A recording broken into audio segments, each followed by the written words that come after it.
ဗုဒ္ဓပိစေကဗုဒ္ဓသအရဟအဂသဝကမာတာပိတုဂုရုတထာဓမ္မဒေသကာသဒါယကာဣမေတတမဂုနေဝန္ဒမတိရတမယံဗုဒ္ဓသံတရားလုံးစုံအကုန်သိမြင်ဘုရားရှင်တို့ကို၎င်းပိစေကဗုဒ္ဓသာသစ္စာလေးပါးမြတ်တရားကို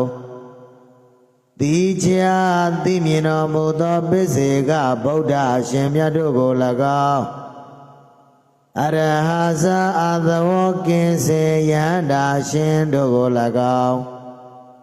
အဂသဝကသပညာတကိုမြတ်လှစွာသောလဝဲလက်ရအဂသဝကတို့ကို၎င်းမာတာဇာနှုတ်ချိုတိုက်ကျွေးချစ်စိတ်ပေးသောမွေမိခင်ကို၎င်းပိတာဇာသာဝနေရေရှာဖွေပေးသောဖခင်ကို၎င်းကရုဇာကြောက်တိတန်တို့အလေးပြုအပ်သောဆရာတို့ကို၎င်းတတ္ထာဇာကျိုးကြောင်ပြလိုက်ရဆုံးမပေတဆရာမြတ်ကို၎င်းဓမ္မဒေသကာဇာတရားဟောတာပုဂ္ဂိုလ်မြတ်တို့ကို၎င်းဒါယကာဇာ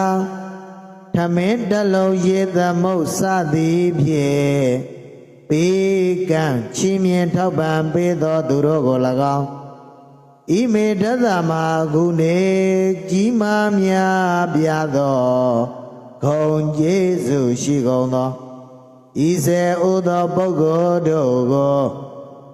မယံအကျဉ်ုပ်တို့သည်တိရသာဥကောင်းယရဏမြတ်ရင်ငါဖြင့်ဝန္ဒာမလက်စေပြာချီမိုး၍ရိုသေစွာရှိခိုးကြပါကုန်၏ဖယားသာ